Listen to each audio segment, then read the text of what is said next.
If you had the opportunity to travel into your TV and go to any fictional world from a TV show, video game, anime, or movie, what world would you go into? Me personally, I would either go to the six-face world that Rudy got reincarnated into in Mushoku Tensei because magic is fucking cool, or Elmore from the amazing world of Gumball. I mean, look at this place. You can't tell me that you wouldn't want to live here. And this has me thinking, imagine what it would be like living as a civilian in popular media. Most shows have some crazy fucking shit going down in it. And sometimes I just wonder, how would I react if I turned on the news and see that there are fucking alien robots coming to Earth and murdering each other while destroying entire cities? So I thought it would be fun to rank TV shows and movie plots based on how terrifying they would be to live in. Breaking Bad. Oh shit!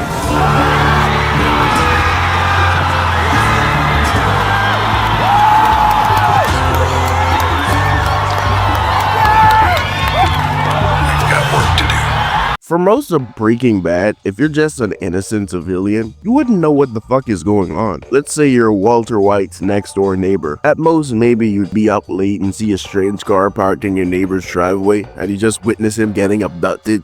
Then maybe on another occasion, you might witness two cartel twins breaking into his house. But other than that, unless you're directly affiliated with Walter, he's just a middle-aged guy having a midlife crisis and a rocky marriage. Well, that and I guess a fucking plane crashing over your neighborhood. But you wouldn't really think that Walter had anything to do with it. If you're a total stranger, by the time as Walter is known as an evil drug king, he won't even be in town anymore. But if we looked at it from the perspective of Jesse Pinkman, one day you're just minding your own business, cooking some meth, and then the feds burst in and try to arrest you. And for some reason, your high school chemistry teacher is sitting in the backseat of the DEA van. Next thing you know, he blackmails you into cooking meth for him, and it turns out to be the purest meth your junkie mind has ever seen. Yes, science! Then he kills two guys who double-crossed you and tells you to dissolve a guy in fucking acid. Now you need somebody else to sell meth to, and the guy you offer to sell meth to beats your ass and sends you to the hospital. Then your chemistry teacher somehow manages to get the guy to buy the meth, then he murders one of his goons in front of you and kidnaps you, threatening to kill you, and then his DEA agent brother-in-law pulls up and murders the guy. And that's only within the first month of meeting him. But I guess that kind of misses the entire point of you just being a random side character. Jesse is practically the protagonist. So I would put Albuquerque in the Breaking Bad universe in the not that bad tier, because fucking evil cartels exist in real life and most people don't have to interact with them. Now if you lived in Mexico in this universe, that'd be a completely different story, because then you'd have to deal with Lalo.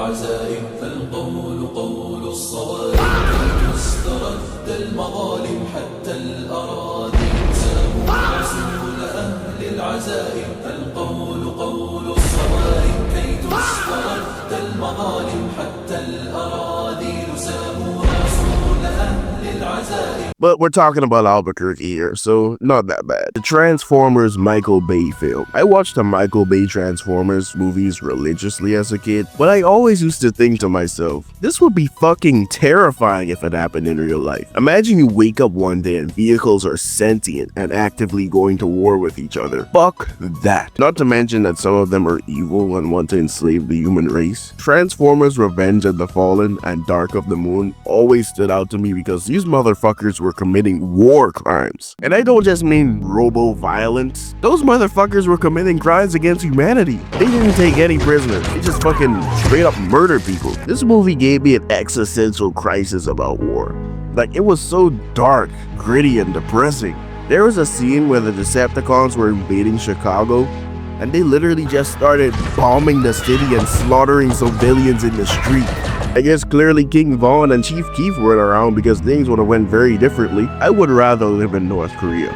Shit, I would rather live in real-life Chicago. The Decepticons were committing war crimes on the level of Israel. I am not suicidal. I am not suicidal. I am not suicidal. I am not suicidal. Gravity Falls is one of those shows that looks wholesome until you actually start living there. Because imagine you're just a regular adult in that town. You work a normal job, you pay rent, you're just trying to make it to Friday. And every week, there's some new supernatural bullshit happening. One day your dog gets kidnapped by a bunch of fucking gnomes. Another day your town gets trapped in a time loop and you probably have to relive one of the worst days in your life over and over again when a fucking Illuminati triangle god with a top hat shows up talking about liberating reality. And that's not even the worst part. The only people doing anything about it are two fucking kids, some of their friends, their scam artist great uncle, and some other lost great uncle who was trapped in another dimension. Nobody moves away. Nobody asks questions. They're just unapologetically weird and they're fine with the weird shit that happens in their town. I mean, I guess I would probably get used to it, like, oh shit, ghosts and zombies are real.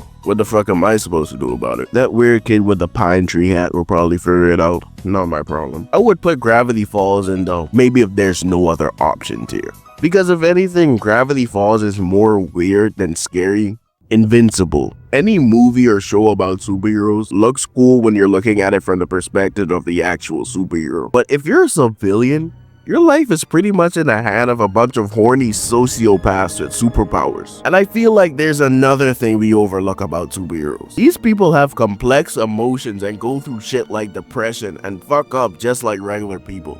You could wake up one day and a motherfucker like Jeffrey Epstein has superpowers. I would not be able to sleep at night knowing that there could be a fucking diddler with super strength and laser vision walking around. I mean, for fuck's sake, Omni-Man committed multiple terrorist attacks just to prove a point to his son. Imagine being a random person on that train. You're on your phone, listening to music, thinking about what you're eating for dinner, probably just leaving your shitty job, and suddenly you're used as a human battering ram. Why? Because fuck you, that's why. You're just some dumb civilian without superpowers.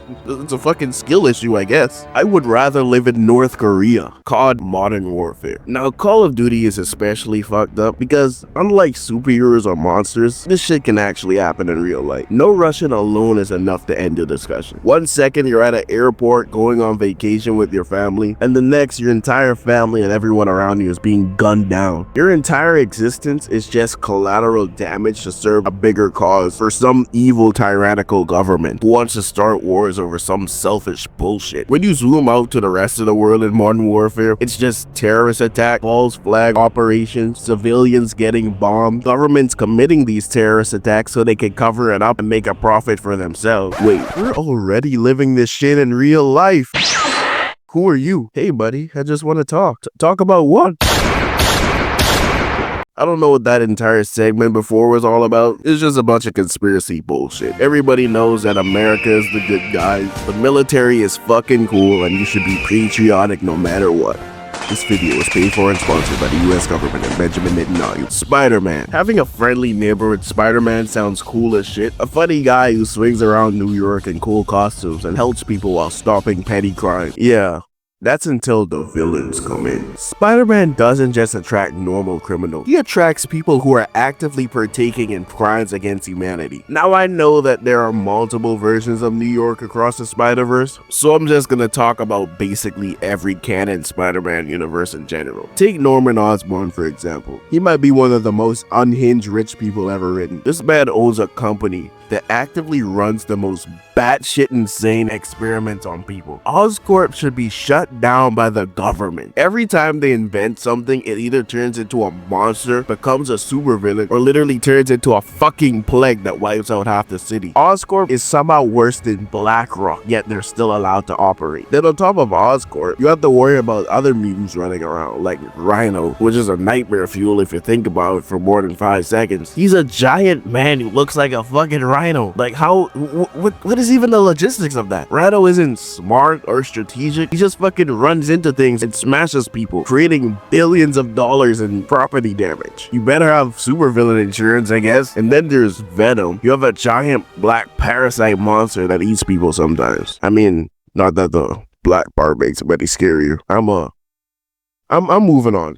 Guys, I'm black too. Imagine going to sleep knowing that there's a sentient alien parasite that exists in your city that could just crawl through a vent and turn you into a murder weapon. I guess to some people that would be pretty cool, but I'm not a fucking serial killer. But despite all that, I wouldn't say that I would rather live in North Korea than live in that New York. Because I mean, Spider-Man is still fucking cool. So I guess maybe if there was no other option. Avatar: The Last Airbender. Okay, hear me out with this one. The world of Avatar is basically like living with superheroes, but with low risk. I mean, sure, there's a nation responsible for some of the most brutal atrocities known to man, including a literal genocide. But that was in the past. You could really just live a peaceful life in this world depending on who you are. And in The Legend of Korra, it seemed like they were going through some kind of industrial revolution. So it isn't just like you're stuck in some timeline with no technology. Seems pretty great. And it would be even better if you're a bender. It makes life so much easier. So I would say this world seems pretty cool. Well, that's all I have for now. If this video does well, I'll make another part with even more fictional worlds. And if you enjoy the video, show some love. Like, subscribe, comment, share it with your friend, your neighbors. Shit, share it with the local crackheads in your city. I don't discriminate. Anyway, see ya.